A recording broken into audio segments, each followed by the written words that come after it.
Hello dear students, welcome back to classroom. അപ്പോൾ നമ്മുടെ water കളറിൻ്റെ കണ്ടിന്യൂ ആണ് കേട്ടോ. അപ്പോൾ ഇന്നലത്തെ പെയിൻറ്റിങ് എല്ലാതും ഉണങ്ങിയിട്ടുണ്ടാവുമെന്ന് വിചാരിക്കുന്നു. നമ്മൾ സെക്കൻഡ് സ്റ്റോണാണ് ചെയ്യുന്നത്. ബേൺസിനെയും ഡാർക്ക് ബ്ലൂ ആണ് മിക്സ് ചെയ്യുന്നത് കേട്ടോ. നമ്മുടെ പാലറ്റിൽ വെച്ചിട്ട് തന്നെ നന്നായിട്ട് മിക്സ് ചെയ്യുക. ഒരുപാട് വെള്ളം കൂട്ടരുത്, ആവശ്യത്തിനുള്ള വെള്ളം യൂസ് ചെയ്താൽ മതി കേട്ടോ. അപ്പോൾ നമ്മൾ ഡാർക്ക് പെട്ടെന്ന് കിട്ടാൻ വേണ്ടിയിട്ട് ബ്ലാക്ക് അപ്ലൈ ചെയ്ത് ബ്ലാക്കും വൈറ്റും നമ്മുടെ വാട്ടർ കളറിൽ ആഡ് ചെയ്യാൻ പാടില്ല. അപ്പോൾ നമ്മൾ ബേൺസിനെയും ഡാർക്ക് ബ്ലൂ ആണ് നമ്മുടെ പാലറ്റിൽ മിക്സ് ചെയ്തിട്ടുള്ളത്. നന്നായിട്ട് മിക്സ് ചെയ്യണം, അല്ലെങ്കിൽ കളറ് പലയിടത്തും കട്ട കെട്ടിയിട്ട് നിൽക്കും. അപ്പോൾ അത് പാലറ്റ് വെച്ചിട്ട് തന്നെ നന്നായിട്ട് ചെയ്യുക. സാവധാനത്തിൽ വേണം നമ്മുടെ പെയിൻറ്റിങ് ചെയ്യാൻ വേണ്ടിയിട്ട്. പിന്നെ ഞാനിവിടെ കുറച്ച് പുല്ലൊക്കെ ചെയ്ത് കൊടുക്കുന്നുണ്ട്. അതൊക്കെ ചെയ്യുന്ന ആ ഒരു മെത്തേഡ് ശ്രദ്ധിക്കുക കേട്ടോ. നമ്മൾ ഇന്ന് ഒരു സിമ്പിളായിട്ടുള്ളൊരു വർക്കാണ് ചെയ്യുന്നത് കേട്ടോ. നമ്മൾ കളർ വാഷിംഗ് ആണ് ഫസ്റ്റ് പഠിക്കുന്നത്.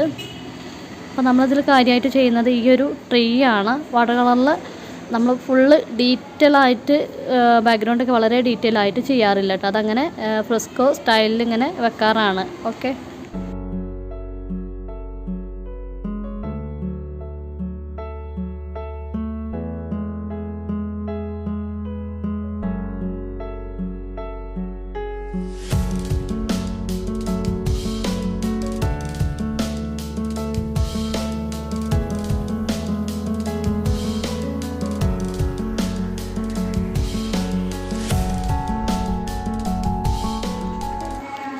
നമ്മൾ ഇന്നലെ ബാക്ക്ഗ്രൗണ്ട് ചെയ്തിട്ടുണ്ടായിരുന്നത് അത്യാവശ്യം വലിയൊരു റൗണ്ട് ബ്രഷ് തന്നെയാണ്. 12 അതിൻ്റെ ഒരു ഗ്രേഡ് ഉണ്ടായിരുന്നത് കേട്ടോ. ഇത് 2 ആണെന്ന് തോന്നുന്നു ഈ ഒരു ഇതിൻ്റെ ഗ്രേഡ് ബ്രഷിൻ്റെ. അപ്പോൾ നോക്കിയിട്ട് ചെയ്യാം. ചെറിയ ബ്രഷാണ്, റൗണ്ട് ബ്രഷാണ് യൂസ് ചെയ്യുന്നത്. അപ്പോൾ ഇനി നമ്മൾ ഒരുപാട് ടോണുകൾ ഇടരുത്. മുകൾ ഭാഗത്തേക്ക് നമ്മൾ വല്ലാതെ ടോണുകൾ ചെയ്ത് താഴ്ഭാഗത്ത് നമ്മൾ മിക്സ് ചെയ്തിട്ടുള്ളത് ഡാർക്ക് ബ്ലൂവും അതേപോലെ തന്നെ ലീഫ് ഗ്രീനും കൂടി മിക്സ് ചെയ്തിട്ടാണ് ചെയ്യുന്നത് കേട്ടോ. വളരെ കുറച്ച് വെള്ളം അപ്ലൈ ചെയ്തിട്ട് വേണം പാലറ്റിൽ വെച്ചിട്ട് മിക്സ് ചെയ്തിട്ട് പാലറ്റിൽ നിന്നാണ് നമ്മൾ കളറ് എടുക്കുന്നത്. ഒരിക്കലും നേരിട്ട് കളർ എടുക്കരുത്. പാലറ്റിൽ മിക്സ് ചെയ്ത് വെച്ചിട്ടുള്ള കളേഴ്സാണ് നമ്മൾ നമ്മുടെ ബുക്കിൽ അപ്ലൈ ചെയ്യുന്നത്. വളരെ കെയർ ചെയ്തുകൊണ്ട് തന്നെ നിങ്ങൾ ടോൺ ഇടുക. ഓക്കെ,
നമ്മൾ ഈ പിക്ചറിൽ ട്രീയും അതിൻ്റെ അടുത്തുള്ള ഭാഗങ്ങളും മാത്രമേ ടോൺ ചെയ്തിട്ടുള്ളൂ കേട്ടോ. ദൂരേക്ക് പോകുന്തോറും നമ്മൾ കൂടുതൽ ഡീറ്റെയിലും കാര്യങ്ങളും കൊടുക്കേണ്ടതില്ല. സ്കൈ നമ്മൾ ചെറുതായിട്ടൊന്ന് ചെയ്യുന്നുള്ളൂ. കാരണം നമ്മളിവിടെ ഇങ്ങനൊരു സ്റ്റൈലാണ് യൂസ് ചെയ്തിട്ടുള്ളത്. ഇനിയുള്ള ക്ലാസ്സുകളിൽ നമുക്ക് വാട്ടർ കളറിനെ കുറിച്ച് കൂടുതൽ ഡീറ്റെയിൽ ആയിട്ട് പഠിക്കാം കേട്ടോ. അപ്പോൾ മരം ചെയ്യുമ്പോൾ സൂക്ഷിച്ചിട്ട് വേണം ചെയ്യാൻ വേണ്ടിയിട്ട്. ഫ്ലാറ്റ് ബ്രഷും റൗണ്ട് ബ്രഷും മാറിപ്പോയത്. അപ്പോൾ നല്ല രീതിക്ക് എല്ലാവരും ചെയ്യാം കേട്ടോ.